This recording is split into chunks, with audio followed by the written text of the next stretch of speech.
जय हिंद दोस्तों।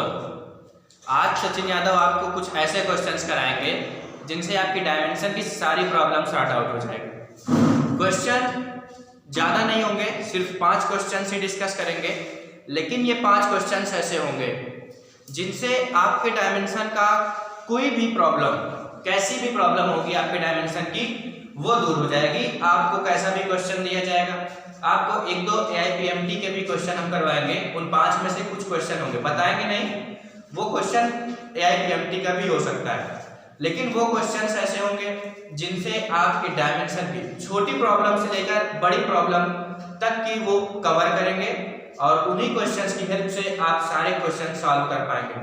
वैसे अभी तक जितना टॉपिक कंप्लीट किया डायमेंशन पूरा ही हो गया है, लेकिन उसमें बीच बीच में हम क्वेश्चंस डिस्कस करते जा रहे थे। उन क्वेश्चंस को करना आवश्यक इसलिए था क्योंकि जैसे ही हमने कोई टॉपिक पढ़ाया आपको समझ में कैसे आएगा, वहां पे वो क्वेश्चन इसलिए करवाएगा। लेकिन आज यह क्वेश्चन करवाना इसलिए जरूरी है क्योंकि कभी कभी कुछ क्वेश्चंस थोड़े से ट्विस्ट वाले होते हैं और आप लोग देखते हैं यार जैसा पढ़ाया गया उससे थोड़ा सा भी अलग हुआ तो आप लोग घूम जाते हैं, फिर आप कहते हैं ये कैसा कॉन्सेप्ट है, समझ नहीं आया। तो आज उन्हीं क्वेश्चंस की बात करेंगे, थोड़े से अलग होंगे, बहुत ज्यादा नहीं, जो कॉन्सेप्ट पढ़ाया है उन्हीं कॉन्सेप्ट पर बेस्ड होंगे, बस थोड़ा सा ध्यान देने की बात होगी। तो आइए एक एक करके सारे क्वेश्चंस को डिस्कस करते हैं। पहला क्वेश्चन ये है कि कोई एक पार्टिकल है वो मोशन कर रहा है, गति कर रहा है, किसी इंस्टेंट टाइम t पर हम उसको देखते हैं, किसी समय t पर हम उसको देखते हैं तो उसका एक्सेलरेशन हमें दिखता है a = at + b/c + t²। क्या दिखता है? उसका एक्सेलरेशन दिखता है जो कि होता है at। क्वेश्चन हमारा है अ पार्टिकल किसी टाइम t पर उसका एक्सेलरेशन दिखता है at + b/c + t²। ये इसका एक्सेलरेशन दिखता है। कोई पार्टिकल है वो मूव कर रहा है, तो ये पार्टिकल है वो मूव कर रहा है, उसका एक्सेलरेशन जो है वो है at + b/c + t²। तो बोला हमसे कि a, b और c की डायमेंशन बताएं। तो हम लोग आइए करके देखते हैं, वही तरीके लगाएंगे जो अभी तक हमने पढ़ा है। सबसे पहला तरीका तो यही है कि अगर कोई क्वांटिटी ऐड या सब्ट्रैक्ट हुई है तो अर्थात उसकी डायमेंशन दोनों की सेम होगी। तो यहां पे ये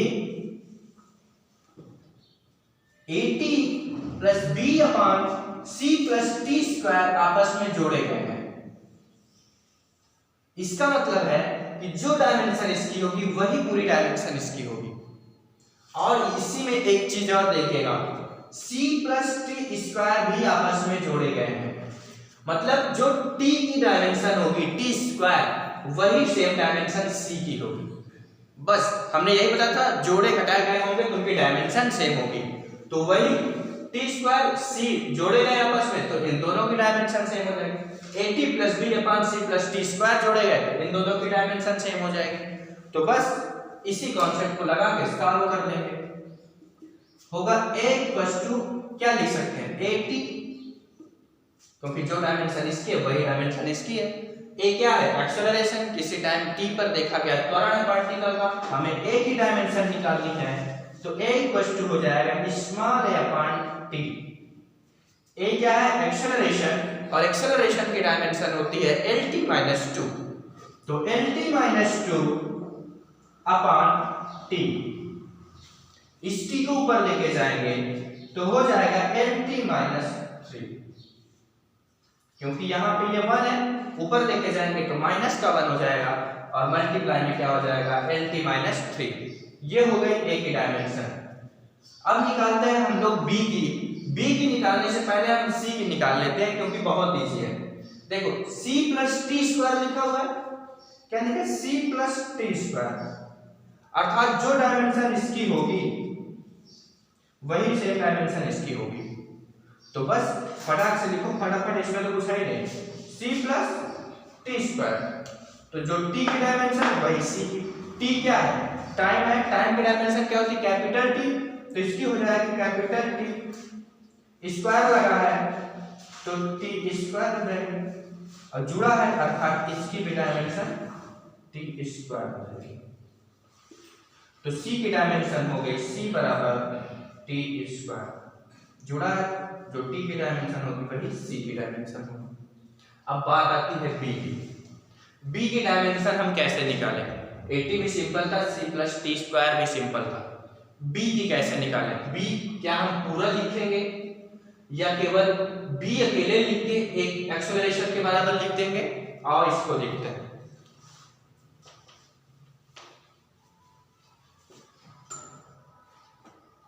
दिया है एक्सेलरेशन बराबर 80 plus b upon c plus t square. ये पार्ट एक्सेलरेशन के बराबर है तो ये पूरा पार्ट भी इस एक्सेलरेशन के बराबर होगा। आप चाहें तो इस पूरे पार्ट को a equals to b upon c plus t square इकट्ठा एक साथ लिख सकते हैं। तो लिख लो, एक्सेलरेशन है, हमें किसकी डायमेंशन चाहिए? b की। तो b बराबर आप लिख सकते हैं a into c plus t square. देखो कोई टेंशन की बात नहीं है। वैसे हम चाहें तो c को ना लें, आप बताएंगे c को लेने और ना लेने से क्या फर्क पड़ता है? c को ले लो तब भी कोई टेंशन नहीं, ना लो तब भी कोई टेंशन नहीं। b है, एक्सेलरेशन a है, इसकी डायमेंशन क्या होगी? lt minus 2।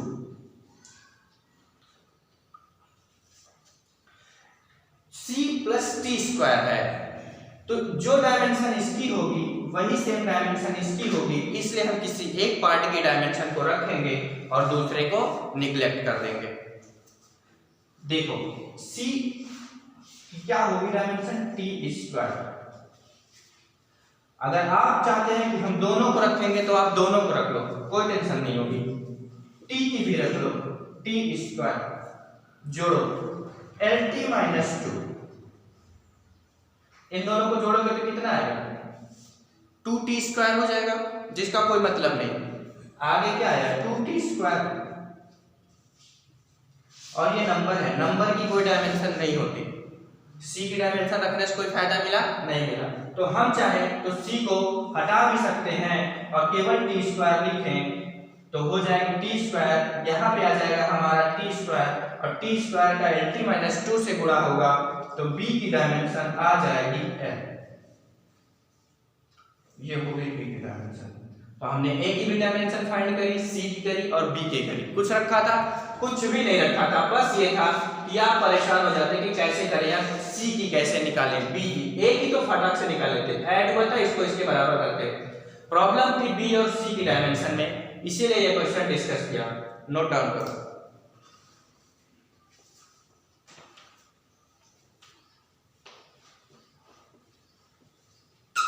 एक बहुत ही जबरदस्त क्वेश्चन ये है कि कोई पार्टिकल है या कोई पार्टिकल ला लो, ऐसे कंसीडर करो, कोई भी सिस्टम ले लो। हम मानते हैं कि कोई हमने एक सिस्टम लिया जिसमें फोर्स की वैल्यू 10 न्यूटन है। हमने सिस्टम का नाम नहीं लिया।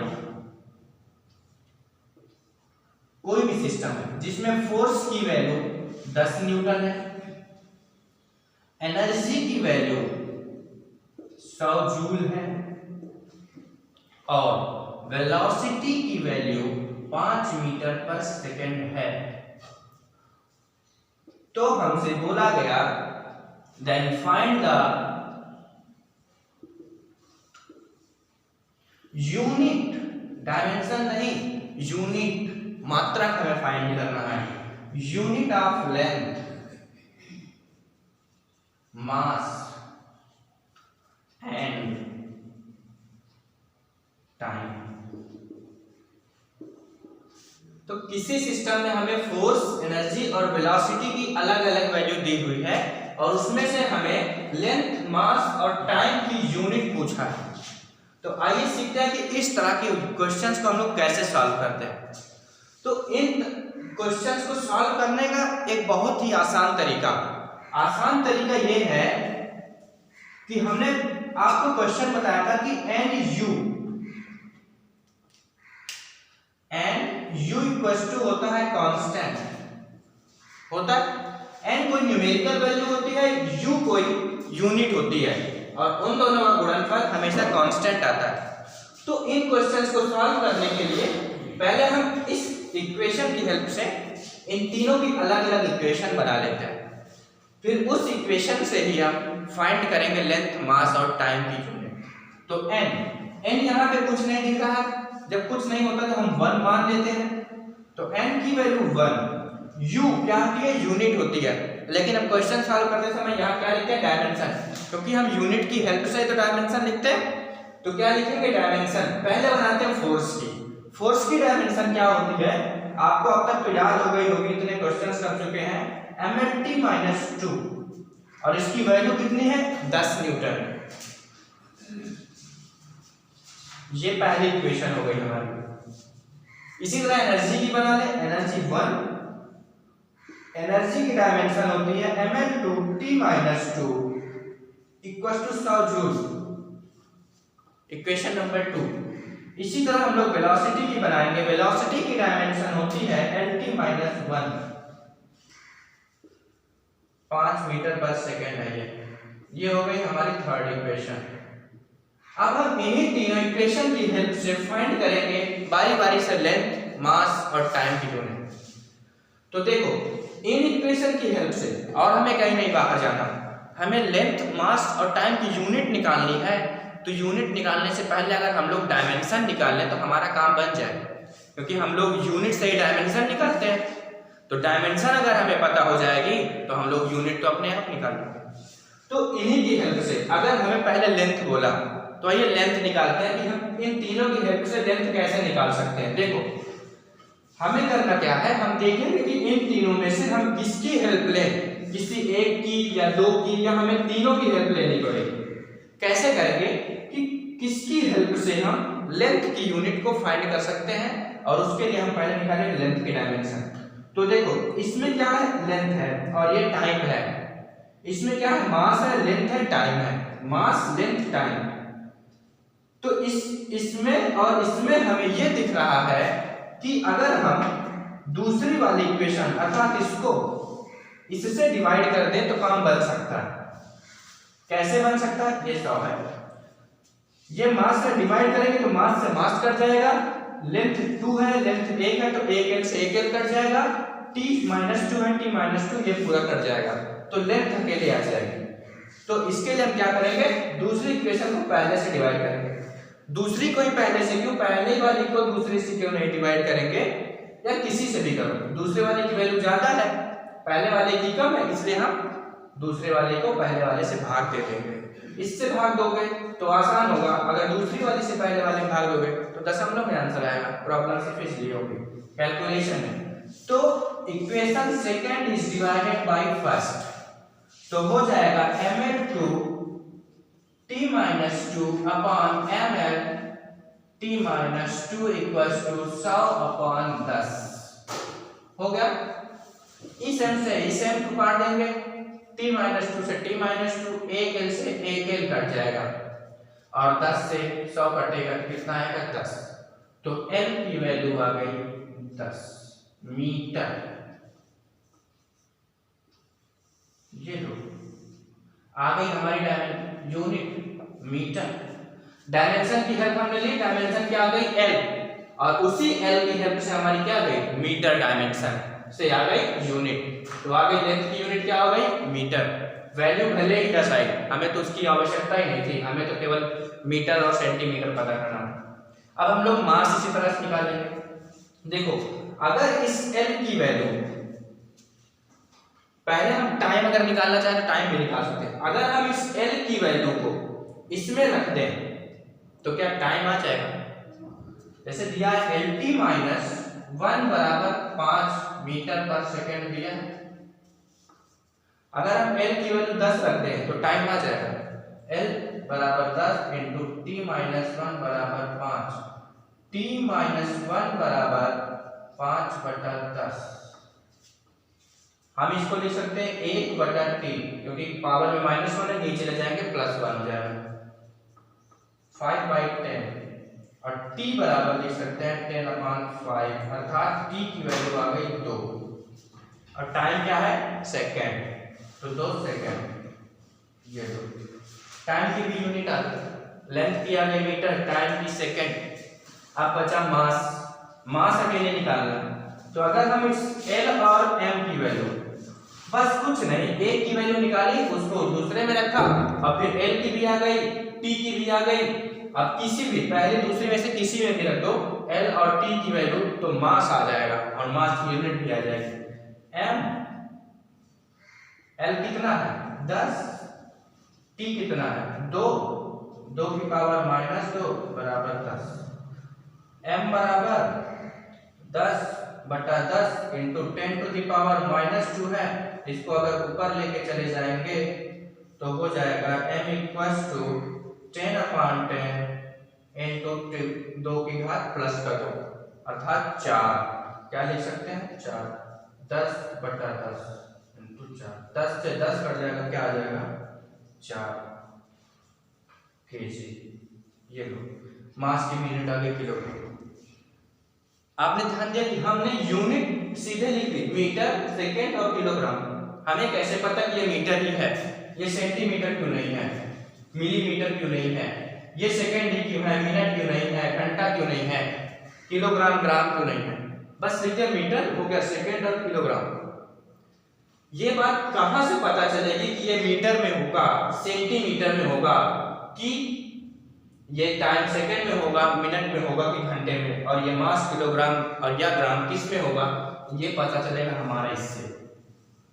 ध्यान से देखो इसको, वेलोसिटी क्या है मीटर प्रति सेकंड, अर्थात इसने लंबाई को मीटर में नापा है, टाइम को सेकंड में नापा है, और ये मीटर और सेकंड में नापा है, अर्थात ये कौन सी सिस्टम को यूज किया एमकेएस को।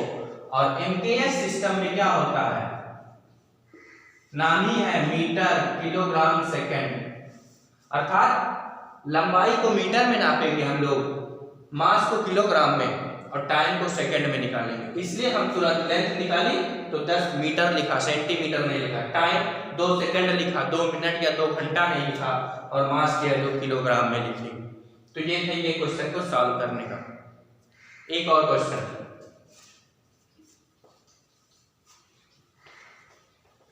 सिर्फ क्वेश्चन ही डिस्कस करेंगे, ज्यादा कुछ नहीं, सिर्फ तरीके सिखाएंगे कि कैसे किसी क्वेश्चन को डील करेंगे। कोई नया क्वेश्चन आएगा तब भी आप उसके साथ कैसा व्यवहार करेंगे। एक क्वेश्चन है, वो कह रहा है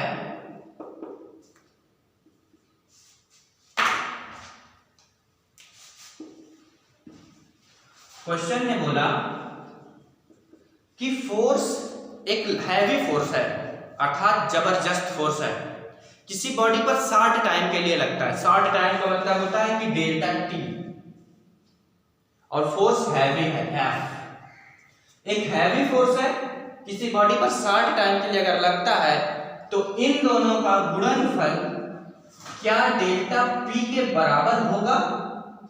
इसने हमसे पूछा क्या ऐसा हो सकता है कि फोर्स और डेल्टा टी का गुणनफल डेल्टा पी के बराबर हो, यह हमें प्रूव करना है, क्या ऐसा हो सकता है। तो इसके लिए भी हम क्या करेंगे, डायमेंशन की हेल्प लेंगे। इसमें करने का बहुत आसान तरीका, हमें क्या करना है, इसको इसके बराबर प्रूफ करना है ना, तो क्या करेंगे, इसकी डायमेंशन अगर इसके बराबर हो जाए तो अपना काम बन जाएगा, प्रूफ हो जाएगा कि इन दोनों का गुणनफल डेल्टा पी के बराबर होगा। तो पहले डेल्टा पी की तो डायमेंशन निकाल लें कि क्या है जो हमें चाहिए, तो इसकी निकालेंगे, अगर सेम आ गई तो हाँ हो सकता है, और अगर अलग आती है तो नहीं हो। P क्या है, मोमेंटम। मोमेंटम का फॉर्मूला आपको बताया था m इंटू वी।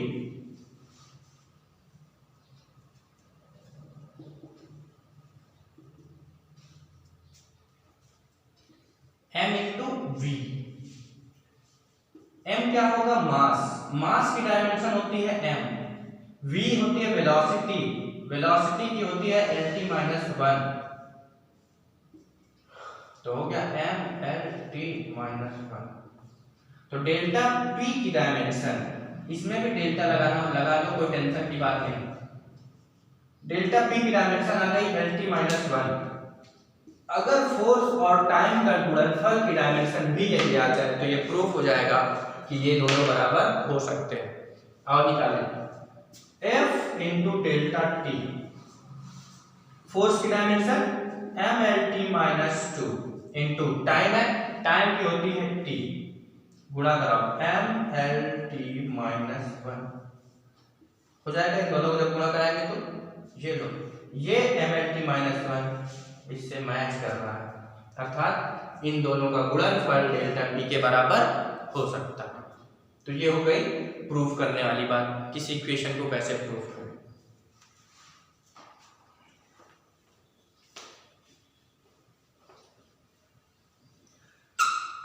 कल पिछली क्लास में बताया था कि कोई इक्वेशन लिखी हो तो उसे चेक कैसे करते हैं हम, कि वो क्वेश्चन जो इक्वेशन लिखी है सही है या गलत। उसी पे कुछ क्वेश्चंस करेंगे, आप सॉल्व करके बताइएगा कि क्या ये सही है या गलत। y = a sin 2π small t upon capital T, ये हमें चेक करना है कि ये इक्वेशन जो लिखी है सही है कि नहीं। इसमें एक इक्वेशन, इसी तरह की 2-3 equation y = a sin vt भी है, और इसमें ये बता देते हैं y = a/t sin small t upon a, ऐसा है कैपिटल T के लिए।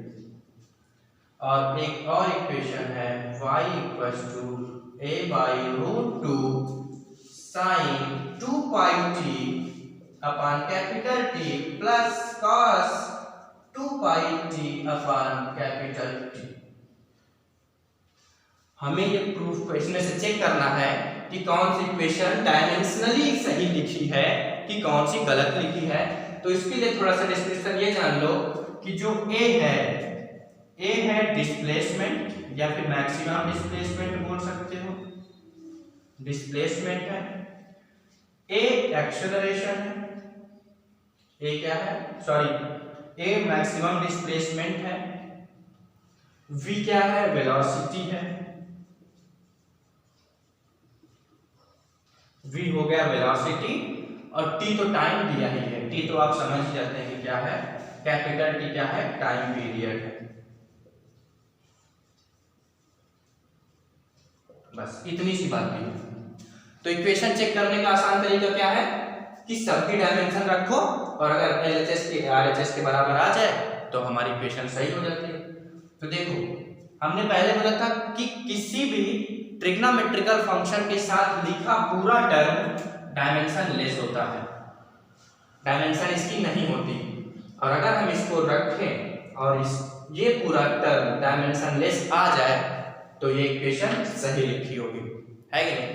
तो हमने पढ़ा ही था, तो आज उसी का एप्लीकेशन करना है कि अगर ये पूरा टर्म सबकी डायमेंशन रखने पर डायमेंशन लेस आ जाए तो इक्वेशन डायमेंशनली सही लिखी होगी। देखो 2πt अपॉन कैपिटल T, 2π तो क्या है, कांस्टेंट है, इसकी डायमेंशन होगी नहीं।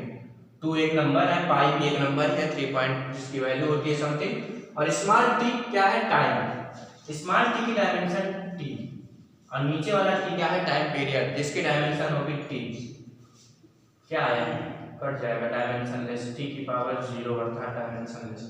प्रूफ हो गया कि ये पूरा जो हमने पढ़ा था कि ट्रिग्नोमेट्रिकल फंक्शन के साथ लिखा हुआ टर्म डायमेंशन लेस होता है, और ये वैल्यू रखने पर भी डायमेंशन लेस आ गया, अर्थात ये सही है।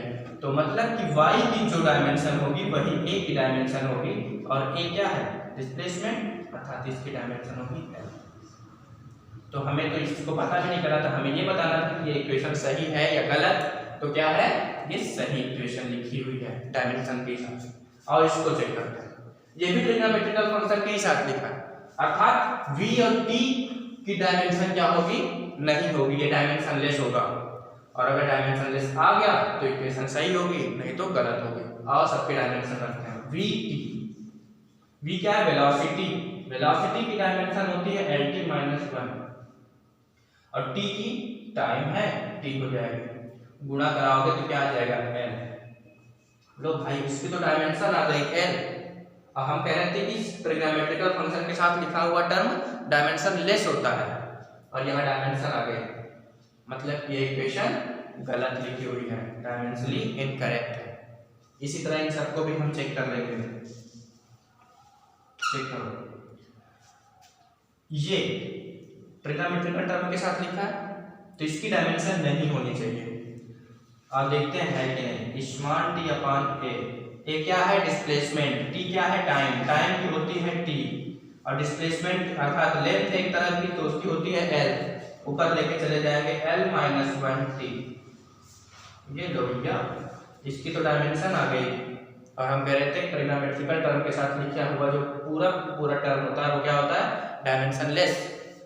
तो डायमेंशन आ गई अर्थात ये इक्वेशन डायमेंशनली इनकरेक्ट। इसी तरह सबकी डायमेंशन रखते जाएंगे और डायमेंशन फाइंड कर सकते हैं। इसी तरह इसको भी चेक कर लो, इसमें तो कुछ नहीं रखा। ट्रिग्नोमेट्रिकल टर्म है साइन कॉस तो ये डायमेंशन लेस होना चाहिए, ये डायमेंशन लेस होना चाहिए। देख रहे 2 पाई टी अपॉन टी, यही तो है 2 पाई टी अपॉन टी। कर चुके हो क्या आया था डायमेंशन लेस अर्थात ये डायमेंशन लेस है, ये डायमेंशन लेस है तो क्या हुआ अर्थात ये इक्वेशन सही लिखी हुई। तो इसमें से पहली और चौथी इक्वेशन सही है डायमेंशनली करेक्ट है, दूसरी और तीसरी डायमेंशनली इनकरेक्ट है। ये हो गई इसकी बात। तो हम किस तरह से किसी इक्वेशन को कैसे चेक करते हैं कि वो डायमेंशनली करेक्ट है या इनकरेक्ट है उसको भी करने का तरीका हमने देख लिया। अब लास्ट एक क्वेश्चन करना। क्वेश्चन कभी कभी दिया होता है कि क्वेश्चन कह रहा है कि फोर्स F को अगर हम F से रिप्रेजेंट करें, वेलोसिटी को V से रिप्रेजेंट करें, टाइम को T से रिप्रेजेंट करें तो फाइंड द डायमेंशन ऑफ, इसे हम कैसा ट्रीट करें fundamental and treat as fundamental, हम इसे फंडामेंटल यूनिट की तरह अगर ट्रीट करें तो फाइंड द डायमेंशन ऑफ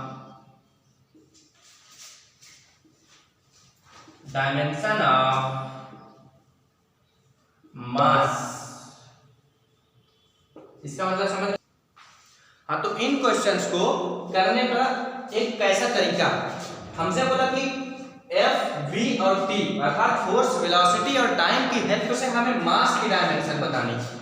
जो इसके पहले हमने क्वेश्चन किया कि फोर्स, एनर्जी और वेलोसिटी दी हुई थी, उससे हमें लेंथ, मास और टाइम की यूनिट निकालनी थी, लेकिन हमें मास की डायमेंशन निकालनी है। वहां हमें केवल यूनिट निकालनी थी और उन तीनों का इस्तेमाल करके निकालनी थी। यहाँ भी हमें एक F, V और T इन तीनों का इस्तेमाल करके निकालना है, लेकिन उसमें ये तीनों प्रेजेंट होने चाहिए। अर्थात हमारा आंसर F, V और T के रूप में होना चाहिए और वो होना चाहिए या तो फिर T की पावर -1 हो, या फिर FV माइनस T की पावर -1 हो, या फिर FV माइनस T ये हो, या फिर FV T-2। ऐसा इस फॉर्म में लिखा होना चाहिए।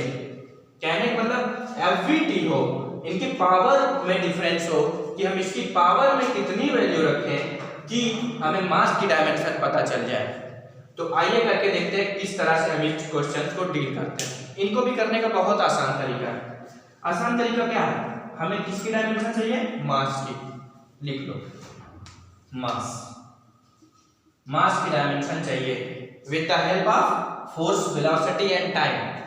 तो लिखो फोर्स की पावर A मान लो, वेलोसिटी की पावर B मान लो और टाइम की पावर C मान लो। मान लिया, हमें चाहिए किसकी मास की, ये हमारा मास है। अब सब की डायमेंशन रखो और उससे हम A, B और C की जब डायमेंशन वैल्यू निकाल लेंगे कितनी आई तो बस वही हमारा आंसर हो जाएगा। लिखो मास है, मास की डायमेंशन लिखो m, लेंथ नहीं है तो L0 लिख लो, T0 लिख लो, क्योंकि हमें कंपेयर करना पड़ेगा आगे चल के, इसलिए हम पूरा लिख लेते हैं। फोर्स की लिखो mLT-2 होती है पावर A, वेलोसिटी की LT-1 होती है पावर B, टाइम की T होती है पावर C।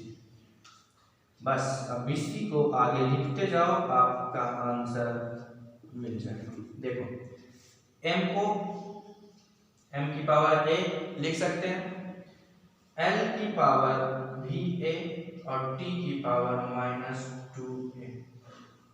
ये हो जाएगा। अब देखो l की पावर b t की पावर माइनस b और t की पावर c।